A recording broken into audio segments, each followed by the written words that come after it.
Welcome to Reformed Thinking, where we take the sources that shape our faith, stack them up, and find the essential knowledge you need to be well-informed. Today, we are undertaking a deep dive into Psalm 32. And this is one David himself labeled gloriously evangelic. It's really a vital instruction manual. Yeah, and for our source material, we're leaning on Charles Spurgeon's exposition in the Treasury of David.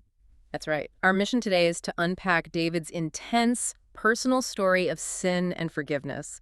We want to show how the pardon he experienced provides practical instruction for every follower of God, no matter where you are in your walk. Okay, let's get right into it.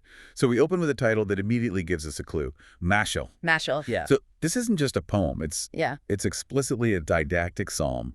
It's meant to teach, to instruct the listener. And its placement is so important, it comes right on the heels of Psalm 51. Which is David's raw, crushing repentance over his sin with Bathsheba. Exactly. So Psalm 51 is the cry of the accused soul, and then Psalm 32 is the sound of the acquitted soul. The agony has given way to absolution. And the very first word is blessed. That tells you everything. It signifies a supreme happiness, a state we're all looking for. It does, but we have to be careful how we define it. Spurgeon makes this great point that Psalm 1 describes the result of a holy life, what that blessed person does. Right. But Psalm 32 is different. It describes the cause of that happiness. And that cause isn't what you'd expect. It's not ascribed to the one who perfectly keeps the law. Because that's impossible for us. No, the blessedness is ascribed to the lawbreaker who receives mercy. And this mercy is so total, it lifts the sinner from judgment into a state of conscious comfort and acceptance. So the source of all happiness is pardoning mercy. And this pardon, laid out in verse 1, it's meticulously detailed. David uses 3 specific terms for sin. He does. It shows how comprehensive the forgiveness is. It covers every possible angle of our offense. Okay, so let's break those down. The first one is transgression. What does that get at specifically? Transgression points to a willful violation. It's stepping over a known boundary, breaking a known law. And the corresponding mercy for that is that it's forgiven. Forgiven. And the original Hebrew word there suggests something is taken off or lifted away. Lifted away like a physical weight. Exactly. Like a crushing load being taken right off your shoulders. You can almost feel the relief in the word itself. And that idea that Christ bore this load is what makes the removal real, isn't it? It has to be. That removal cost our Savior everything. The burden is never treated lightly, but when it's forgiven, it's not just overlooked. It's literally carried away by a substitute. The load is gone. Okay, so the second term is sin.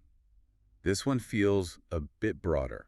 It is. It often refers to the general filthiness, the stain that comes from violating God's law, the corruption in our actions. And this sin is covered. Covered. Yeah. And this is a direct reference to the sanctuary, specifically the Ark of the Covenant. Inside of which were the broken tablets of the law. Testifying against Israel, yes. But the lid of that ark was the mercy seat, and it covered the broken law. When the high priest sprinkled the blood on the mercy seat, what God saw was the blood, the propitiation, not the failure underneath. So Christ's atonement is our mercy seat. His sacrifice covers that filthiness from God's sight. It makes an end of it. The sin is propitiated, satisfaction has been made, and if you really sit with the ugliness of sin, you start to grasp the happiness of knowing that stain is just gone, hidden forever. Which brings us to the third term, and this one has, I think, the most weight for a reformed understanding of salvation. Iniquity. Yes. Yeah. This implies perversion, a moral distortion, the inherent crookedness of our nature. And this iniquity is not imputed. Non-imputation. This is the bedrock of the blessed state. To impute means to account something, to reckon it, or record it against someone. So non-imputation means what exactly? The debt is never even put on the books. That's a perfect analogy. It's not just forgiven, it's never recorded against the believer in the first place. The sin is still a fact of your history, but its legal consequences, its guilt, are simply not accounted to you. And Paul picks this up directly in Romans 4, doesn't he? He quotes this very passage. He stresses that this blessedness belongs to the one to whom God credits righteousness without works. It's the perfect reversal. Our guilt is not accounted to us. And Christ's perfection is accounted to us. It's the great exchange. It's a total pardon. And David insists it's something you can know, something that brings conscious comfort. I mean, where would the blessedness be if you were forgiven but still agonizing in doubt? Right. It has to be a known reality. And that leads directly to the final piece of this in verse 2. The blessed person is one in whose spirit there is no guile. Yes, this is so key. Forgiveness doesn't create a license to be deceitful. It changes you. It produces guilelessness, honesty. So the pardoned person can finally be honest with himself, with his sin, with his God. There's nothing left to hide. You're liberated from the need to pretend. Spurgeon often said that hypocrisy is a mark of the unredeemed. Real grace restores the mind to its perpendicular. It takes a crafty, crooked nature and makes it simple and honest.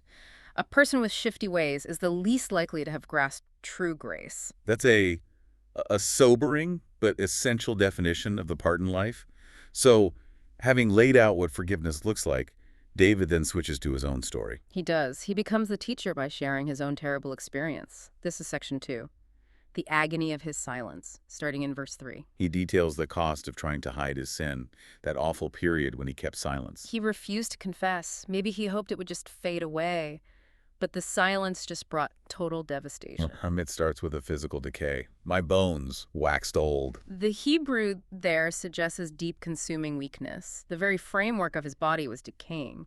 Unconfessed sin acts like a disease, a fire in the bones, just sapping your physical health. It shows how you can't separate the spiritual from the physical, can you? A spiritual sickness manifests in the body. It's a holistic destruction. And then came the emotional woe, which is such a paradox. Through my roaring all the day long. He was silent about his sin, but he was roaring in his sorrow. Exactly. Not a quiet weeping, but the loud, desperate sound of a trapped, wounded animal. Spurgeon said that the pain of a guilty conscience is worse than any physical torture. It's a hell within the breast. And this wasn't just his own guilt eating at him. God was actively involved. Thy hand was heavy upon me day and night. That is divine oppression. Just imagine the weight of God's hand pressing down on you constantly. No relief, no rest. Better to have the whole world on your shoulders than God's hand on your heart. One is physical, the other is. It's existential. The result of all this is total spiritual emptiness. My moisture is turned into the drought of summer. It's such a vivid image. The essential sap of his soul just dried up, all the joy, all the life gone. He was like a tree blasted by lightning, just withered and barren. And this is David the great king, reduced to a dry, roaring skeleton, all because he wouldn't say a few words to God. And right there, the original text has the first Selah, a pause. The music stops. You're forced to just sit in that anguish and realize this is what concealment does. That pause makes the turning point in verse 5 all the more dramatic.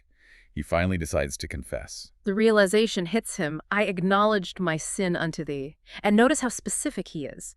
First, it was directed only to God. Unto thee. Not to a priest, not to men. Straight to the source. And he confesses everything. Not just the sin, the action, but the iniquity, the guilt, the perversion behind it. A shallow confession only deals with symptoms. To confess the iniquity is to fully humble the heart. And then the whole story just flips. The absolution is immediate. I acknowledge my sin unto thee, and thou forgavest the iniquity of my sin. Instantaneous.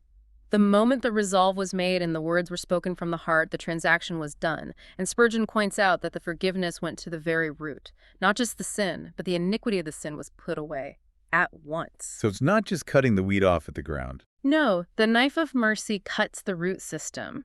It puts away the fundamental moral distortion so it no longer has a legal hold on the believer. The weight, the filth, the guilt, all gone, all at once. Then here we get our second Selah. But this pause isn't for sorrow. No, this one is for pure adoration and wonder. It makes you ask that question. Why such love to me? How can a righteous God just lift his heavy hand and replace it with infinite favor? And that personal experience naturally becomes an encouragement for everyone else. It has to. And that leads us straight into section 3, the encouragement to prayer in verse 6. David's own story becomes the instruction.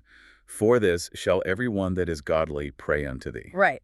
The godly, those who have a godlike judgment, see that David's path is the only path to peace. They'll seek the Lord the same way, through the mercy seat. Let me hit this really sobering phrase.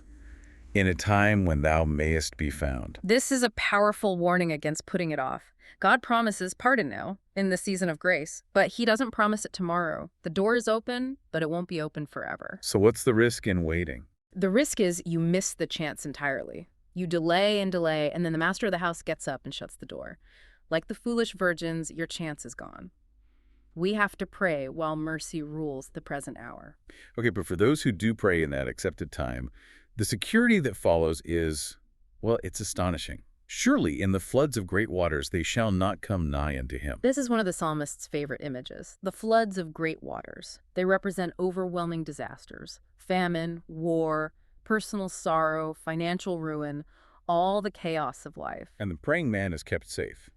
The idea seems to be that if you're saved from the biggest trouble, which is sin, you don't need to fear anything else. That's the spiritual logic. But there's an obvious question, isn't there? We see godly people suffer terribly. They get sick, they lose everything. How can David say the waters shall not come nigh unto him? That's what I was thinking. How do we square that? Well, the early commentators made a crucial distinction. The floods do come near a faithful person's goods, their body, their natural soul, but they can't touch their core Christian identity. So they can't come near him. Exactly. The real him, the core of the believer that's joined to Christ by faith. Your humanity isn't defined by your circumstances. So even if the body is destroyed, the person defined by faith remains secure. The Lord keeps the soul from being spiritually overthrown. So the external storms can crash all around, but they can't breach the inner person. Yeah. That's a very stabilizing thought. It changes how you process hardship. You feel it, yes, but you aren't destroyed by it. And this security leads to a whole new kind of relationship with God. In section 4, David shifts from seeing God as a distant judge to an intimate refuge. The change is so personal, he says, "Thou art my hiding place." That's a claim. The same God whose hand was heavy on him is now his shelter. It shows just how fast and effective confession is. The judge becomes the refuge. And the assurance this brings covers all of time, doesn't it? It does. You have the awful past, which is now overcome. You have the joyful present, "Thou art my hiding place." And you have the cheerful future, "Thou shalt preserve me from trouble." And preservation doesn't mean you avoid trouble. No, but it means the trouble won't do ultimate harm. It might be like a file scraping off the rust of self-reliance, but it won't destroy the metal. This security then erupts into that amazing sentence in verse 7. Thou shalt compass me about with songs of deliverance. It's one of the most beautiful pictures of the forgiven life. The person is completely encircled by music, joyful, triumphant sound. You live in an atmosphere of praise. From the internal roaring all the day long to being surrounded by songs, what a shift. It's a total reversal. Hope is in front of you, sounding the cymbals. Gratitude is behind you, beating in the timbrel. It's the soundtrack of justification. And from this place of refuge, God then becomes the teacher. The voice shifts, and God says, I will instruct thee and teach thee in the way which thou shalt go. See, pardon is never a license for spiritual laziness. It's a benefit that leads straight to education and holiness. When you're adopted as a child, your father teaches you. And the method of teaching is so intimate. I will guide thee with mine eye. This is the highest level of guidance. It implies you're so attuned to the master that you can take your cues from a simple glance and nod. You don't need a thunderbolt to get you to obey. It sets a high standard for our spiritual sensitivity. It does. But we often resist that gentle guidance, which leads to the harsh warning in verse 9. The animal contrast. Yes. Be ye not as the horse or as the mule, which have no understanding. We're warned against this stupidity of heart, this willfulness. We, who should be guided by an eye, make ourselves like beasts that need to be forced. It's a pretty degrading comparison. It's meant to be. It's a condemnation of our chosen stubbornness. When we refuse the gentle guidance, we show we're unwilling to learn. So the bit and bridle in this analogy, that's affliction. That's the constraint of affliction, yes. An animal needs a bit and bridle because it's hard-mouthed and stubborn. If we refuse the loving whisper, we should expect the tight rein of discipline. The verse says it's needed, lest they kick against thee. So our trials are often evidence of our own spiritual stubbornness. It's a hard truth. We force God to use severe measures because the gentle guidance of the eye failed. And that contrast leads us right into the final section, verse 10, which lays out the two paths for humanity, the stubborn and the trusting. First, we get the wicked. Many sorrows shall be to the wicked, because they act like stubborn animals. They just reap cuts and bruises. Their joys are fleeting, but their sorrows multiply. What kind of sorrows? A tormenting conscience, the disappointment of failed schemes, the terror of future justice. It's an inevitable heritage. They get a hive of wasps instead of a swarm of bees. And the opposite of that is the trusting. He that trusteth in the Lord, mercy shall compass him about. Faith is the antithesis of wickedness. The believer, by trusting, lives in an atmosphere of grace. Mercy is all around them like a bodyguard. So it's everywhere, at home, at work, in success, and in failure. It's universal. Mercy watches over their thoughts, guides their steps, secures their souls. The wicked are surrounded by consequences. The trusting are encircled by favor. This absolute certainty of mercy and protection then leads to the final command in verse 11, which is a mandate for joy. Be glad and rejoice and shout for joy.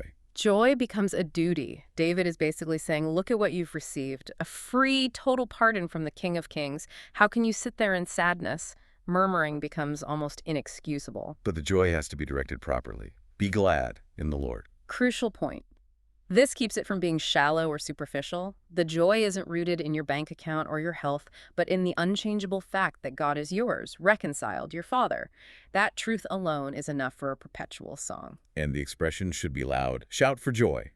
It's not meant to be a quiet internal feeling. No, it should be outward, expressive. Sometimes a hearty vocal shout is the only fitting response to the great spiritual spoil we found. We shouldn't let a sense of propriety stifle that. And this command is given to the righteous and the upright in heart. It brings us full circle. It closes the loop. It reminds us that the pardoned soul is restored to honesty. The wicked person is twisted, but the pardoned person is delivered from guile. His heart, while still imperfect, is now fundamentally upright in its aim toward God. That combination, pardon and integrity, is the sign of a truly blessed person. What a magnificent deep dive this has been. We've traced the path from the crushing weight of hidden sin through that spiritual drought to the immediate relief of confession and ending in a life encircled with songs of deliverance. It really is an instruction manual on receiving gospel peace. And the central instruction is the blessedness of a pardon that is not only given but is fully imputed. Our guilt is not reckoned to us because of Christ's work. That simple truth is the heart of it all. So as our listeners reflect on all this, what's the one thought they should carry away about confession and grace? I would say ponder the radical simplicity of that turning point in verse 5. Augustine pointed out that David simply determined, I will confess, and the forgiveness followed instantly. Just consider the power and the freedom in those few words, I have sinned, when they're spoken sincerely from the heart to God alone. You've now seen the way of salvation laid out. The final step, as David showed, is to publish that way to others so they can know this blessedness too.